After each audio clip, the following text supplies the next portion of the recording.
Season 9 episode 8 అగ్ని పరీక్ష గురించి మాట్లాడుకుంటే ఈ అగ్ని పరీక్షలో నాగా టీం అలాగే మనీష్ టీం అండ్ అలాగే షాకిబ్ టీమ్ గా డివైడ్ చేశారు. షాకిబ్ కి 2 మెంబర్స్, నాగాకి 4 మెంబర్స్, అలాగే మనీష్ కి 6 మెంబర్స్ ఇచ్చిన మనీష్ ఏమీ చేయలేక సేమ్ అతి తెలివితేటలు ఉపయోగించి వాళ్ళ టీంకి ఛాన్స్ ఇవ్వకుండా అతనే ప్రతి ఛాన్స్ తీసుకొని గెలిచే పాయింట్లు కూడా పోగొట్టుకొని లూజర్గా మిగిలిపోయాడు.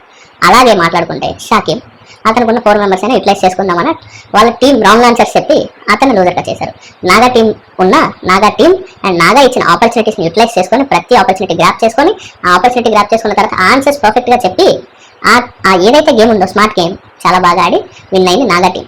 ఓకే, ఈ గేమ్లో ఎపిసోడ్ 8లో చాలా బాగా అనిపించింది నాగా టీం చాలా బాగా ఆడింది. నాగా చాలా జెన్యున్గా అందరికీ ఆపర్చునిటీ ఇచ్చి అందరినీ చాలా బాగా చూసి అతనే లైన్ నైట్లోకి రావాలనుకోకుండా వాళ్ళ టీంకి కూడా ఆపర్చునిటీ ఇచ్చి చాలా బాగా స్మార్ట్ గేమ్ ఆడాడని నేనైతే నమ్ముతున్నాను. Do follow. నెక్స్ట్ ఎపిసోడ్లో ఏం జరుగుతుందో మనం మళ్ళీ మాట్లాడుకుందాం.